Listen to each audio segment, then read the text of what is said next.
In the 16th century, Muslim warlords invade a Hindu paradise. Instead of destroying the culture, they make it their own, transforming India.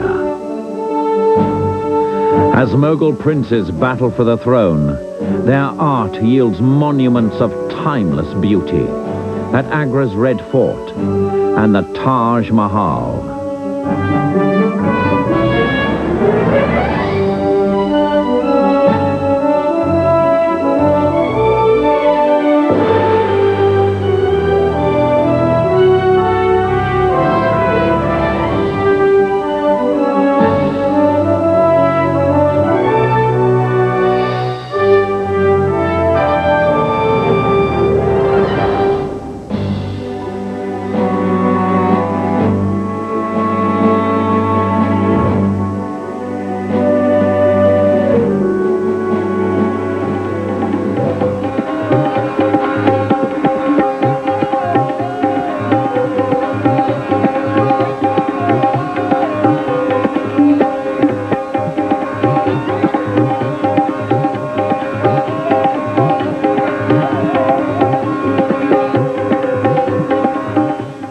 The Red Fort, India, 1605. Reclining on a luxurious balcony, Emperor Akbar the Great watches as two elephants fight to the death.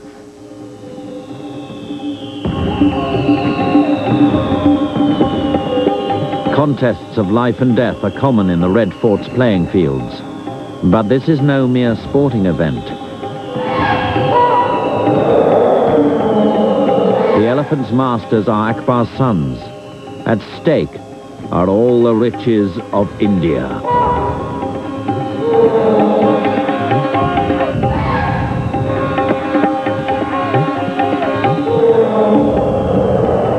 This tumultuous battle will determine the next emperor of the Indian subcontinent and set in motion the triumph of the great Mughal Empire.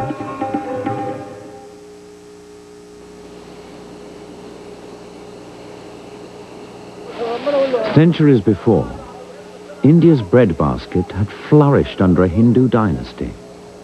The region's bountiful harvests, it is said, were part of the good fortune that flowed from the river Yamuna, sacred in Hindu faith. On its shore lay Agra.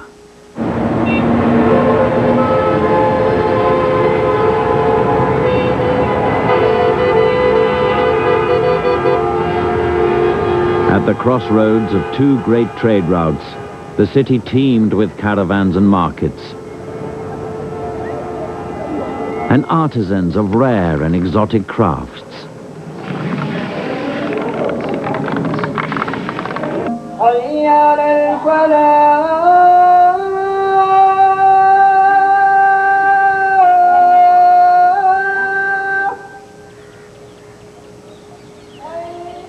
Akbar the Great greeted each sunrise from the fort's soaring octagonal tower. His appearance assured the adoring multitude below that their king was still alive.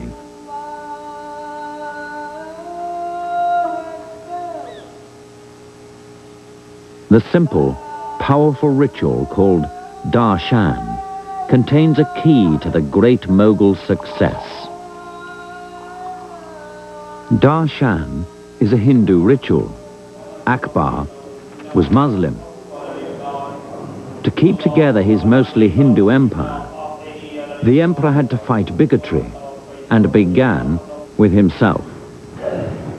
His Muslim counselors no doubt fretted over his Hindu habit of sporting long hair and even a turban.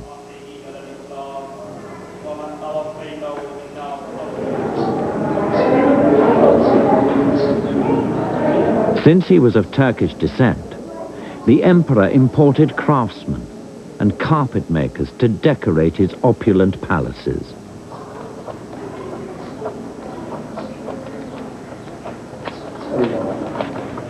Crafts of Central Asia and India were forever interwoven in a combination the king would carry into the very stonework of the Red Fort's most ornate rooms.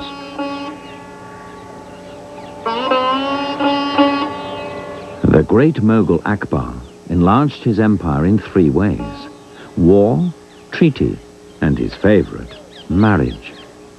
He took at least 300 wives and had as many as 5,000 concubines. Brides entered and exited the harem, carried aloft, it is said, at first on their wedding chair, at last on a funeral bier. In between, a life of pampered bondage in the palace Akbar built for his wives around 1570, the Jahangiri Mahal. Inside, Akbar freed his masons to dabble in motifs as eclectic as his harem. The geometric forms of arabesque reflect the Muslim ban against making images of living things. Yet Akbar's Hindu craftsmen broke the rules with flowery temple bells, stylized elephants, and lotus blossoms.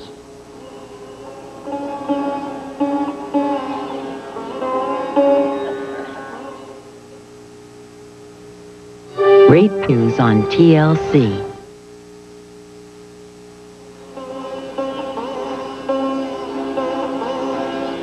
Lined with carpets and overrun with thousands of residents, the living quarters would have become a fetid oven were it not for an ingenious air conditioning system. Many of the walls are vented and hollow.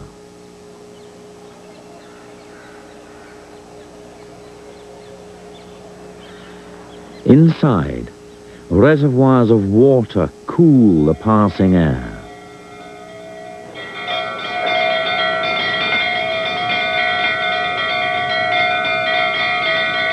Deep within the palace, Akbar added one innovation that could have cost him his crown: a temple for his Hindu brides. Such sacrilege at the heart of the Muslim dynasty would have been unthinkable had it not come from the great Akbar.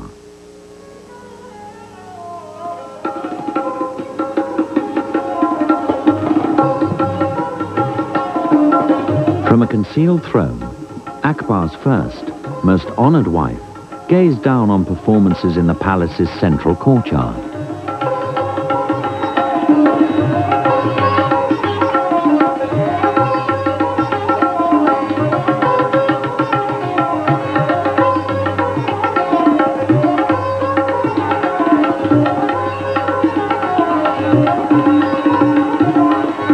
Akbar wandered freely below, joining the dancers, taking up an instrument.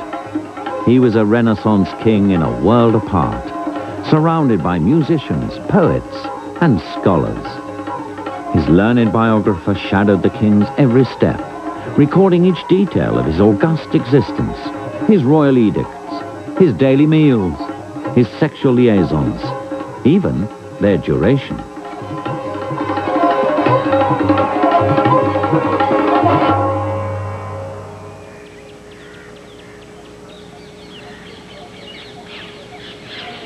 The palace's open balcony faces the sacred river Yamuna.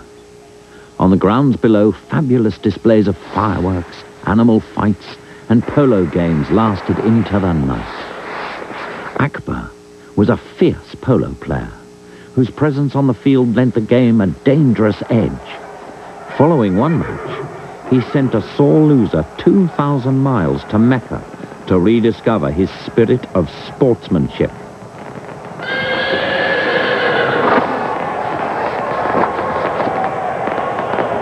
It was probably from the balconies above the fields in 1605 that the emperor watched his eldest son's elephant batter its opponent to the ground.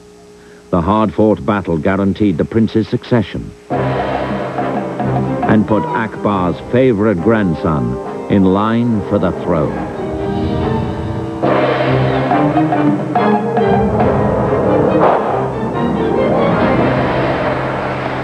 Akbar the Great died less than a month later.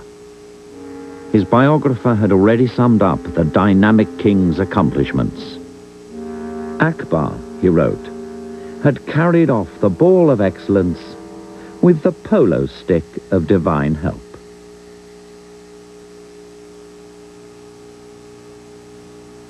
Great Palaces of the News on TLC.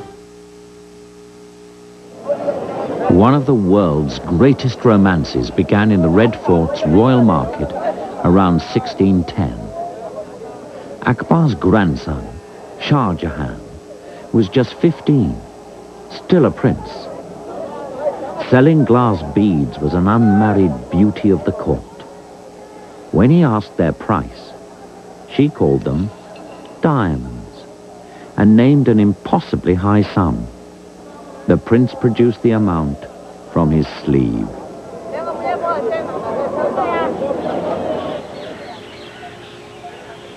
The young couple would honeymoon in exile and together endured almost 2 decades of civil war.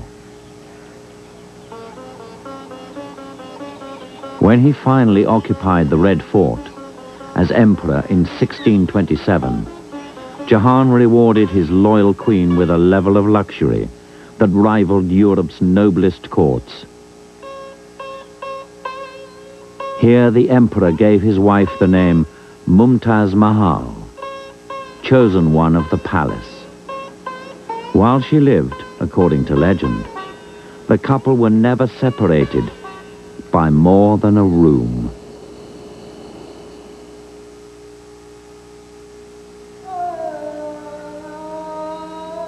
In a mosque of the finest white marble, Shah Jahan began each day in solitary prayer. From there, like his predecessors, he presented the royal personage for public scrutiny. Then he joined his counselors in the magnificent hall of public audience.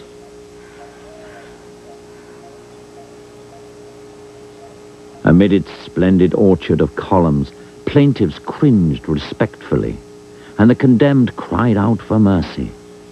From an elevated platform in the rear, Shah Jahan passed judgment on rents, lands, murders, and more.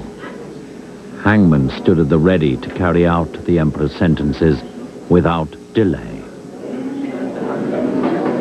Shah Jahan built with similar speed, destroying all but one of Akbar's palaces to make room for his own.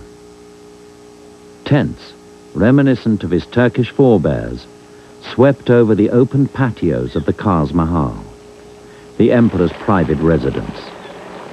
Splashing from a dozen fountains were cascades, geysers, towers of water, the element said to be the Mogul's delight. Water and flowering gardens were another legacy of the Moguls' Turkish homeland, an antidote to their arid climate. Shah Jahan made the Red Fort bloom with vibrant plants, then mirrored their shapes in marble relief.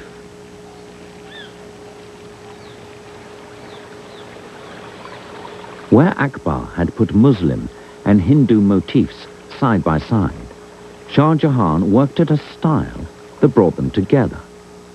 At the Red Fort, the competing ideals were fused into one, and Mughal architecture came of age.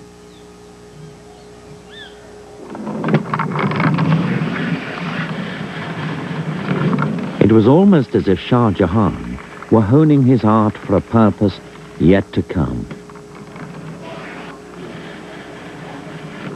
As his reign progressed, so did the seriousness of his building and the lengths he'd go to for materials. Jasper from Punjab, turquoise from Tibet, agate from Yemen. Assembled from up to 100 separate shapes, the floral inlay ordered by Jahan is a study in artistic devotion. Shah Jahan's day concluded as he rejoined his wife in an airy chamber hung with woven mats, dipped in rosewater to scent the breeze. He'd come a long way from the life in the saddle endured by the first great Mughal emperors. His hardest journey still lay ahead.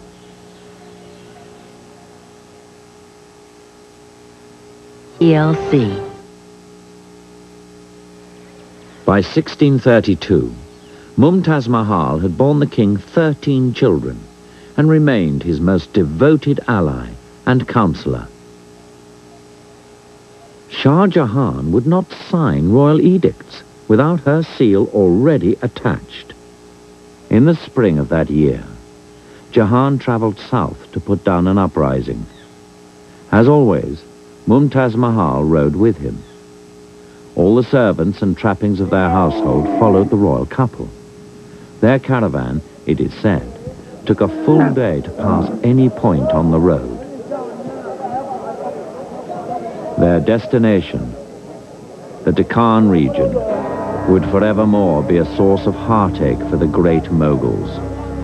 For it was here, while giving birth to their 14th child, that Mumtaz Mahal, chosen one of the palace, suddenly died.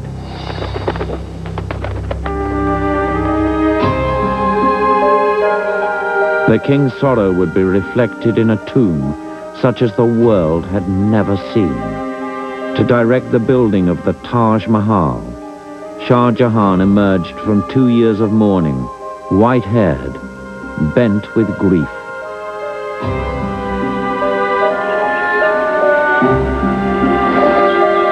His wife's tomb would rise where a garden once bloomed beside the river Yamuna, in sight of the Red Fort. According to legend, Shah Jahan changed the course of the river to magnify the monument's beauty.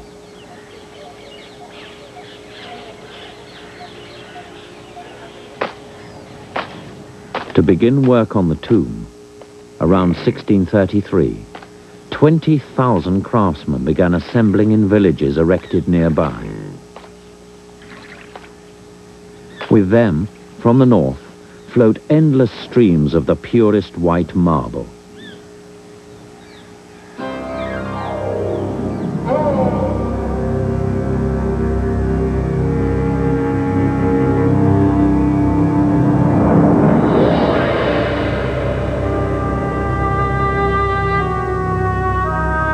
Historians have credited a Venetian, a Persian, even a French jeweler for the Taj Mahal's design.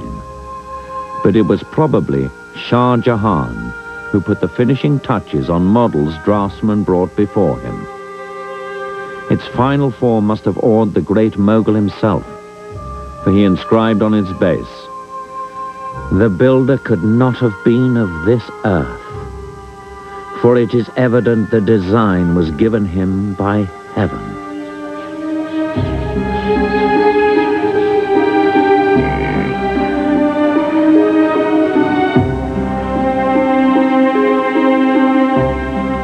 By itself, the Taj Mahal's dome contains 12,000 tons of white marble.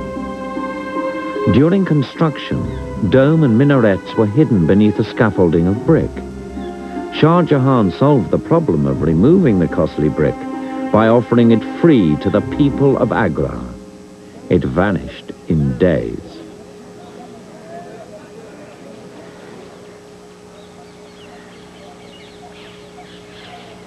Passages of the Quran, inlaid in black slate, adorn the tomb's soaring entrances. The letters from the sacred text grow larger as they ascend, so to viewers below, they appear uniform.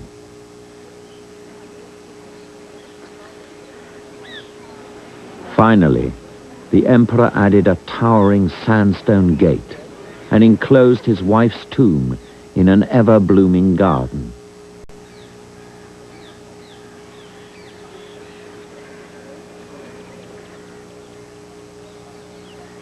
Mumtaz Mahal's death had left Shah Jahan weakened and imperiled.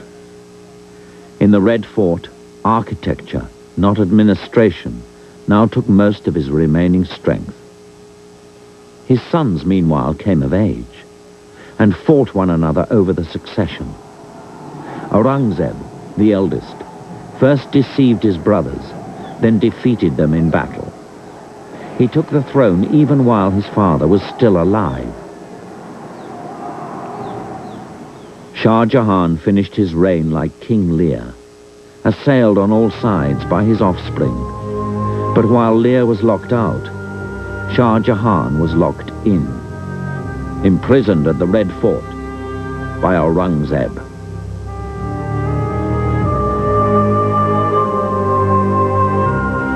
Aurangzeb was in spirit the opposite of the greatest Mughal, Akbar, who had built up the empire. By waging a holy war against his Hindu subjects, Aurangzeb tore it down.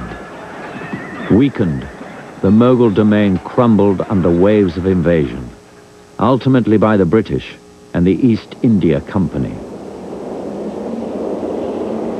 So dedicated was the company to profit that it considered dismantling the Taj Mahal to sell for scrap.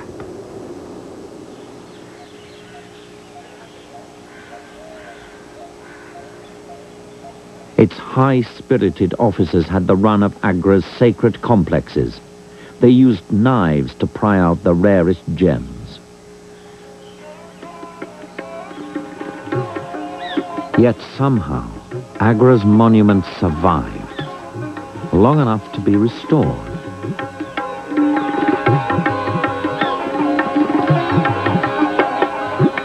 With something close to its original majesty, the Taj Mahal astonishes each generation of travelers who seek out this ethereal view.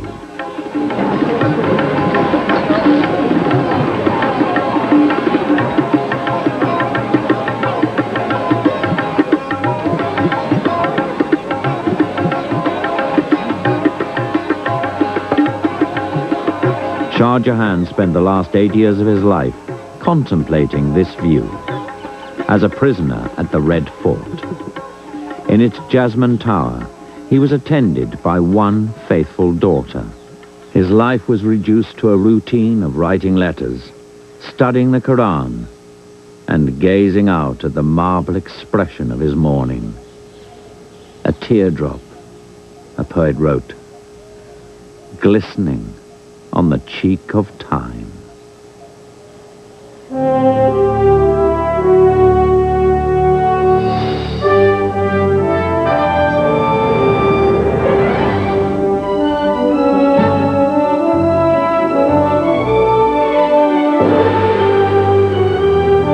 Tomorrow night, TLC spends a full evening exploring the great castles of Europe. But now, did you know that 60s flower children are still on the loose? Amazing America tracks them down next.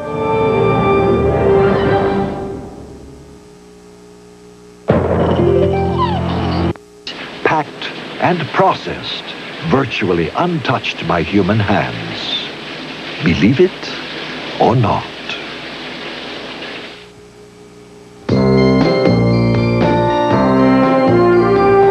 A day-long event so steeped in mystery, so full of fright, so drenched with horror, it could only happen on one date. Celebrate Friday the 13th with the Sci-Fi Channel's Friday the 13th, the series marathon, today beginning at noon Eastern. Now stay tuned for Dark Shadows, next on the Sci-Fi Channel.